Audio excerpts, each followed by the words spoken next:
Hi, hello, Mabuhay. Thank you for listening to Krista's Curiosities podcast. And today I'm going to be interviewing the owner of Mams Bookstore, Sokha.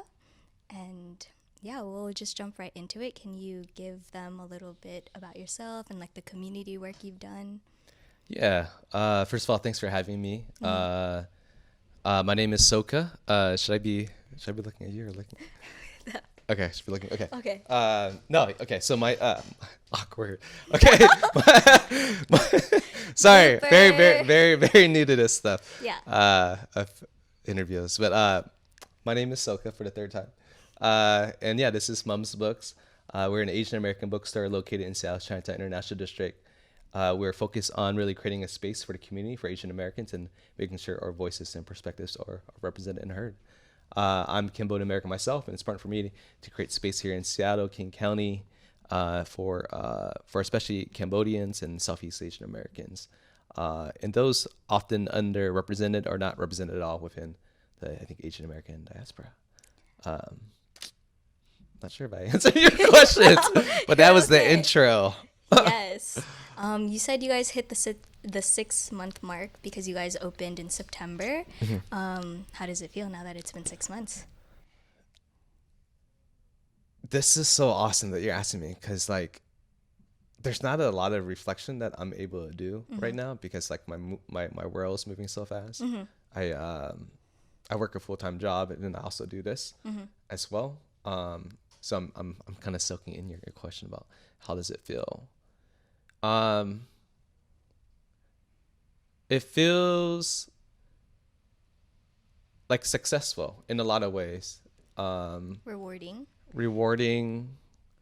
Um, yeah, one of the things I struggled with when I was like coming up with this business, with this bookstore concept for the community was like I had like a Excel document sheet with all these tabs around finances, like what to buy for the store, etc. And the one tab that was left empty was success. And I think those that in the 6 months, like I'm understanding what success really means to me for this bookstore. I think you should feel the success because this is, I think, the only Cambodian owned bookstore in the Pacific Northwest. And I think it's thriving. My friends and I came in December, and I feel like coming back again, it just feels, I mean, it looks the same and it feels the same, but I don't know. I feel like because I follow your guys' like Instagram and everything, like there's so many events going on and it feels like it's just growing bigger. So it feels like nice that I kind of found it early on and that I get to have this interview with you. No, it means so much. Thank you for sharing that with me. And yeah, it means so much that folks are finding this place, like exploring this space, and really kind of what we talked about before the cameras came on. Making this space theirs. I want this space to be like a comfortable space, a space for friends to make friends, to be in community, and also just to like create memories here in Seattle, Chinatown, the ID. You know, I think it's important that we claim space. Yes, So of course. Okay, I guess my first official question would be, what kind of books did you read growing up, and like, did you always like reading? yeah, no. So books. I was very fortunate, and I say like I'm a super lucky guy. It comes down to super lucky. Oh my god, so lucky. That I was really like raised, blessed to have parents who really valued education. I grew up in a white center in the '90s. Was a tough neighborhood to grow in, but one of the things that we always did under the guidance of my parents and my dad in particular was we went to the library. So the White Center Library was a second home for us. It's the only place in one of the few spots in White Center where my dad felt like, okay, cool, you guys can just do what you want, stay here for 2 hours. I'll come back and get you. Use the librarian's phone to call call me, when you're ready for a ride. So we were always around books, like nurtured by books. So when I think about my life and why I think the way I do is because of books. It's because of the White Center Library. It's because that um, I had access. I had access to books. Uh, Currently, as far as like books, the books that really gravitate to me is around like more so, which I'm not doing a lot right now, but mindfulness and mental health. Those are autobiographies. I'm really, I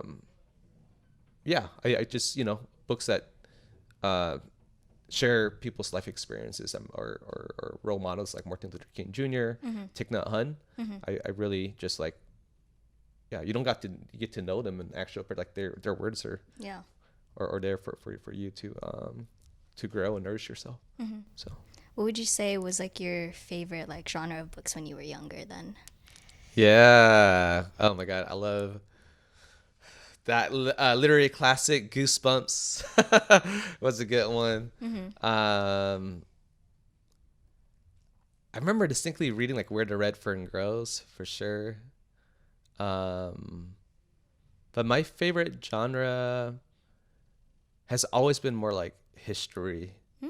Like those books. I remember just those big like hardcover books about like inside of a ship, or inside of a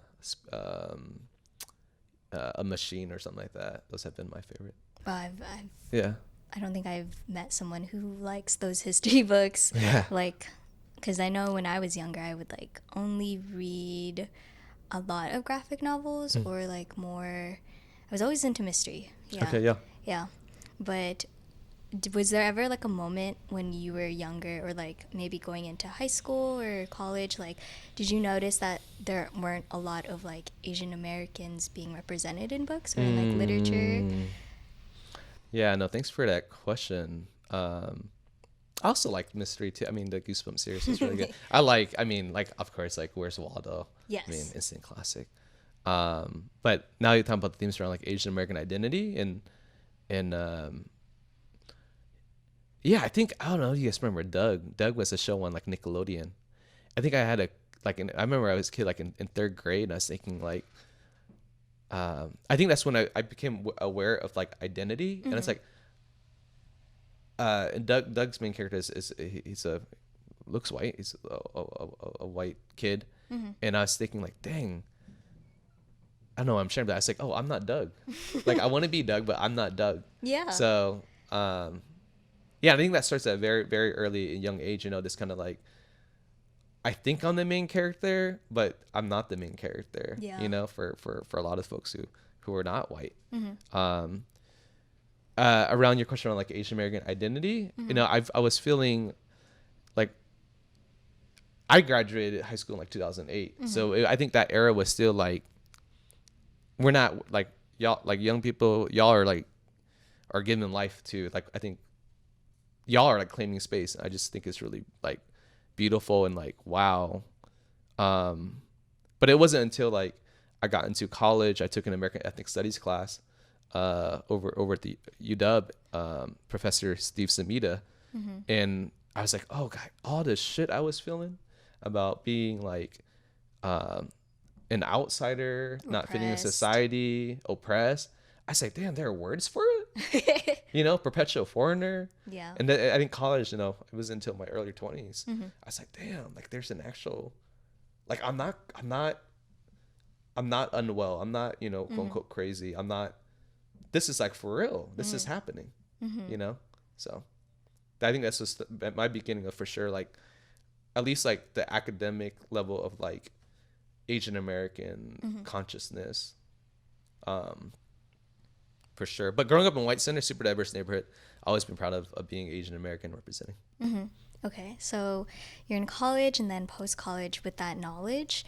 How did you come about wanting to open a bookstore? I feel like that's very ambitious, especially like in CID, especially with like a lot of rising of Asian hate going on. So I imagine it wasn't easy to open. Yeah, it definitely wasn't easy, but yeah, I guess, I mean, I'm gonna get to like layered in what is easy, what's not easy, but for me it was a calling. Like I really think this was a calling for me to create this space. I was gonna do no matter what, Okay. so I was pretty intent on it. I didn't really, it wasn't until later where I was working with the nonprofit developer who owns this space that they're like, oh, you should do a business plan. I was like, oh, okay, sure, I'll do a business plan. And I really great. I went through the exercise, but I was intent on creating a space for community and using books to nurture community, to have folks be in community, and again, also create space and claim space, especially in this neighborhood where they're few and far in between places where we can say we own. You know, we're always in someone else's house.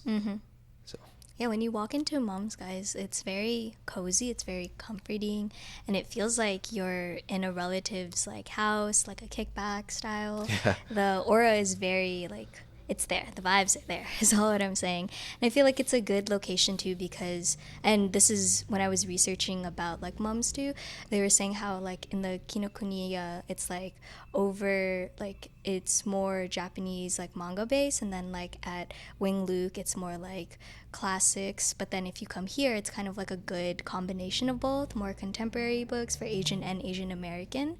So if you guys are a book lover, please come and support. But how did your family take it when you wanted to open up a bookstore, or have they always known? no, I keep things to myself Okay. for sure. They did not know. I mean, I was yeah, this is a very personal project to me. Okay. So yeah, I think maybe one or like one of my older friends, I consider him a brother, Odin knew. But this is a very personal project to me. Being raised, I mean, I grew up in White Center, but I was also raised in this community, especially as a young man, young adult. And I saw like really, the folks in like living flesh, Uncle Bob Santos, Donnie Chin, Ron Chu, Marita Batiola, what they did, like they dedicated their life to making sure that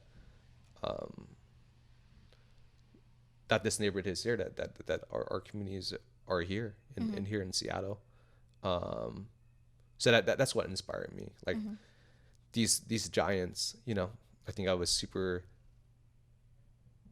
yes, just super super blessed, to be surrounded by folks who nurtured me. So I say that I did this by myself, but I didn't.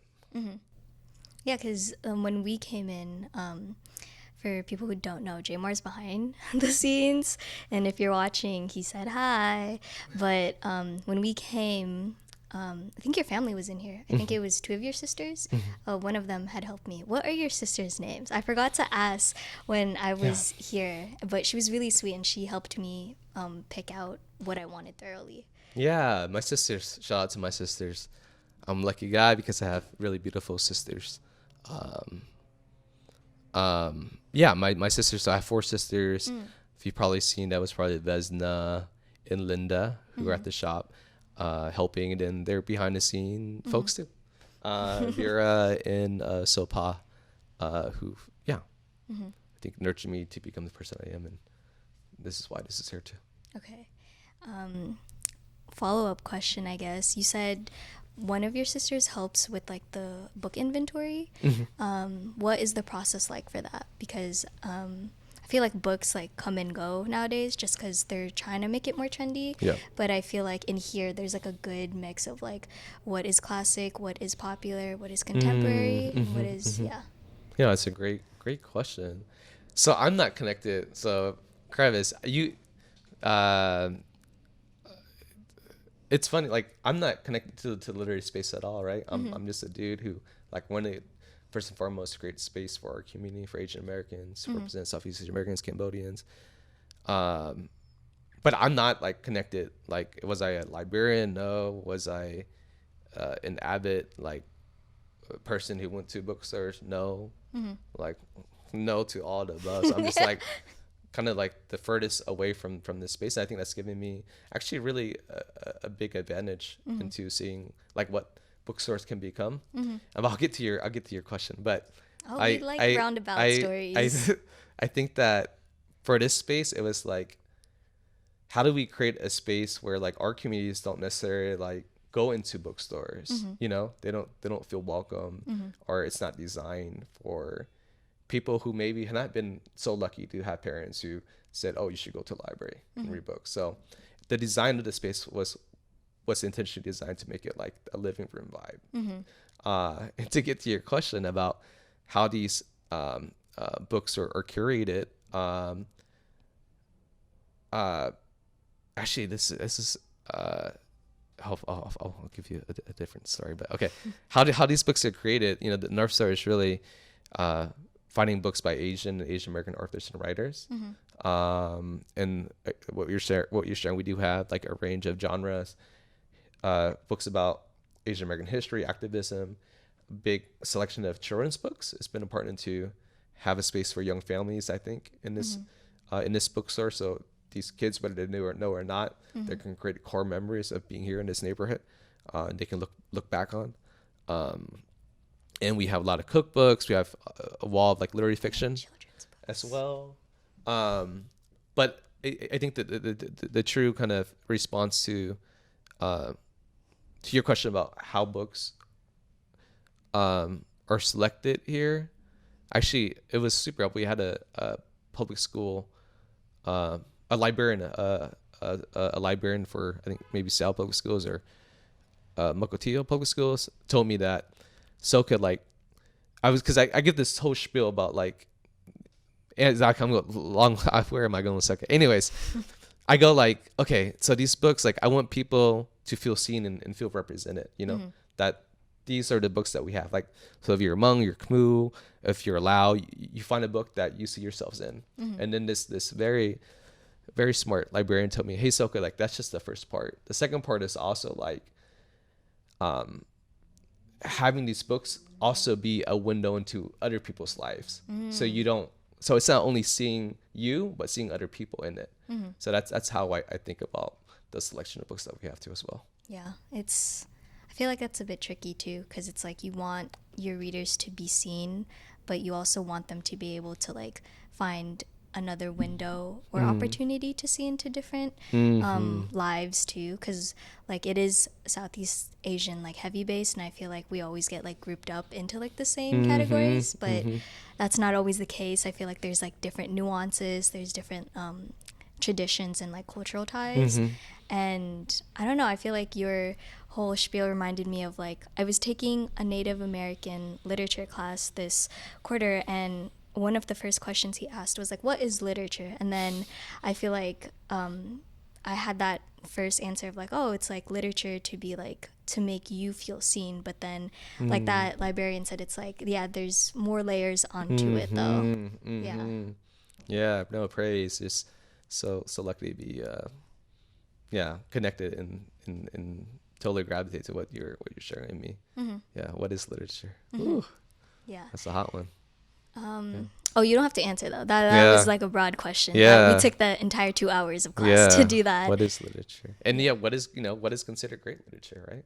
You know, why aren't, what we read, Moby, Dickens, and it's American classics. But but what are classics? So why isn't sriracha like an American classic? For real? Yeah. Why is ketchup equivocated with like, oh, that's an American classic, but sriracha, damn sure, is on every table too in America. I feel.